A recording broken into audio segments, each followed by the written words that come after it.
Assalamualaikum warahmatullahi wabarakatuh. Hai warga negara Republik Indonesia. Perkenalkan, saya Hidayatullah, mahasiswa STAI Batu Raja, Prodi Ekonomi Syariah Khusus dengan NIM 260 2060 18. Baiklah, di sini saya akan sedikit berbagi ilmu tentang Pancasila dalam konteks ketatanegaraan.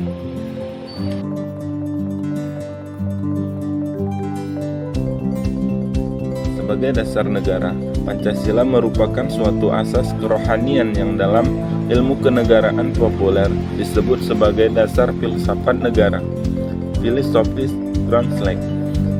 Dalam kedudukan ini, Pancasila merupakan sumber nilai dan sumber norma dalam setiap aspek penyelenggaraan negara, termasuk dalam sumber tertib hukum di Indonesia. Sehingga Pancasila merupakan sumber nilai, norma dan kaidah baik moral maupun hukum di Indonesia. Oleh karenanya, Pancasila merupakan sumber hukum negara baik yang tertulis maupun yang tidak tertulis atau konvensi. Indonesia adalah negara demokrasi yang berdasarkan atas hukum. Oleh karena itu, dalam segala aspek pelaksanaan dan penyelenggaraan negara diatur dalam sistem peraturan perundang-undangan. Hal inilah yang dimaksud dengan pengertian Pancasila dalam konteks ketatanegaraan Republik Indonesia. Dalam kedudukan Pancasila dan fungsi Pancasila sebagai dasar negara Indonesia, pada hakikatnya merupakan suatu dasar dan asas kerohanian dalam setiap aspek penyelenggaraan negara, termasuk dalam penyusunan tertib hukum di Indonesia. Maka kedudukan Pancasila sesuai dengan tercantum dalam Undang-Undang Dasar 1945 adalah sebagai sumber dari segala sumber hukum di Indonesia. Sesuai dengan yang tercantum dalam penjelasan tentang pembukaan Undang-Undang Dasar yang termuat dalam Berita Republik Indonesia tahun 2 nomor 7. Hal ini dapat disimpulkan bahwa pembukaan Undang-Undang Dasar 1945 adalah sebagai sumber hukum positif Indonesia. Poin-poin Pancasila dalam konteks ketatanegaraan dibagi menjadi 4 poin. Yang pertama yaitu sistem ketatanegaraan Republik Indonesia berdasarkan Pancasila dan Undang-Undang Dasar 1945. Dan yang kedua, hubungan Undang-Undang Dasar 1945 dengan batang tubuh Undang-Undang Dasar 1945. Yang ketiga, hubungan Undang-Undang Dasar dengan Pancasila. Yang keempat, hubungan Undang-Undang Dasar 1945 dengan Proklamasi Kemerdekaan. Poin yang pertama ialah A. Sistem ketatanegaraan Republik Indonesia berdasarkan Pancasila dan Undang-Undang Dasar 1945. Undang-undang diartikan sebagai peraturan yang mengatur suatu negara, baik yang tertulis ataupun tidak tertulis. Undang-Undang Dasar adalah kumpulan aturan yang ketentuan dalam suatu kodifikasi mengenai hal mendasar atau pokok ketatanegaraan. Suatu negara diberikan sifat kekal dan luhur.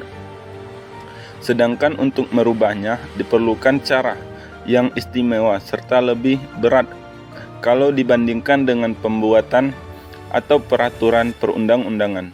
Undang-Undang Dasar 1945 adalah keseluruhan naskah yang terdiri atas 1.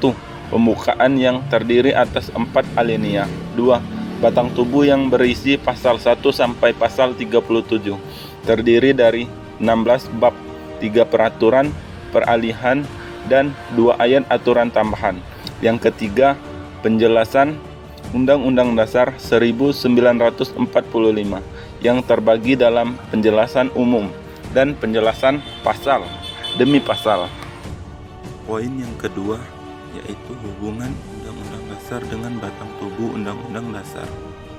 Pokok-pokok pikiran pembukaan Undang-Undang Dasar 1945 merupakan suasana kebatinan Undang-Undang Dasar negara Indonesia, serta mewujudkan cita hukum yang menguasai hukum dasar negara, baik yang tertulis maupun tidak tertulis, dan pokok-pokok pikiran tersebut dijelmakan dalam pasal Undang-Undang Dasar 1945. Oleh karena itu, dipahami bahwa suasana kebatinan Undang-Undang Dasar 1945 serta cita hukum Undang-Undang Dasar 1945 bersumber atau dijiwai oleh dasar falsafat Pancasila. Inilah yang dimaksud dengan arti dan fungsi Pancasila sebagai dasar negara. Dengan demikian, jelaslah bahwa pembukaan Undang-Undang Dasar 1945 mempunyai fungsi atau hubungan langsung dengan batang tubuh Undang-Undang Dasar 1945.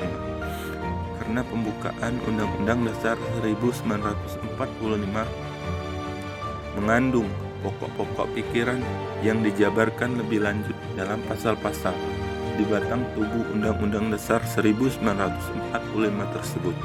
Pembukaan Undang-Undang Dasar 1945 yang merupakan kesatuan yang tidak dapat dipisahkan.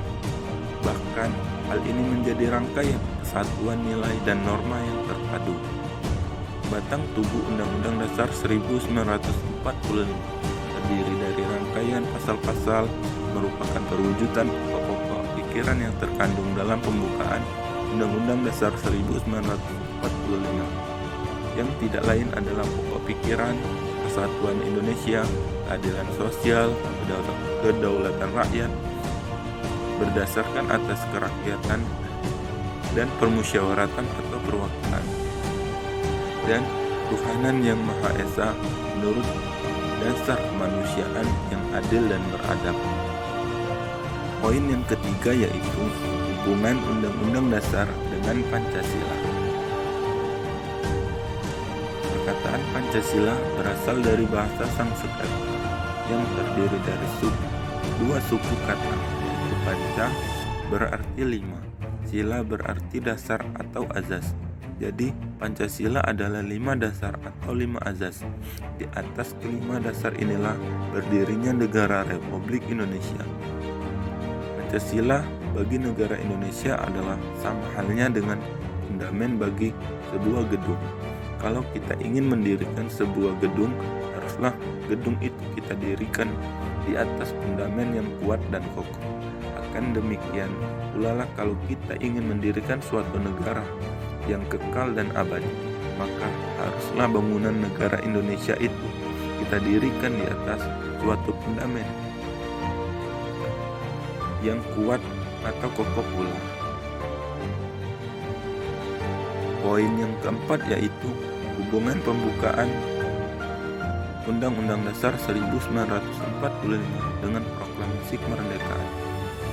Berpegang pada sifat hubungan antara proklamasi 17 Agustus dengan pembukaan Undang-Undang Dasar 1945 yang tidak hanya menjelaskan dan menegaskan, akan tetapi juga mempertanggungjawabkan proklamasi, maka hubungan itu tidak hanya bersifat fungsi nasional korelatif, melainkan juga bersifat kausal organis. Hal ini menunjukkan hubungan antara proklamasi dengan pembukaan merupakan suatu kesatuan yang utuh, dan apa yang terkandung dalam pembukaan adalah merupakan amanat dari seluruh rakyat Indonesia tatkala mendirikan negara dan untuk mewujudkan tujuan bersama. Oleh karena itu merupakan suatu tanggung jawab moral bagi seluruh bangsa untuk memelihara dan merealisasikannya.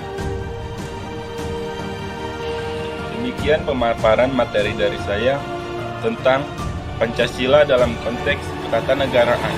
Saya akhiri, wabillahi taufiq wal hidayah. Wassalamualaikum warahmatullahi wabarakatuh.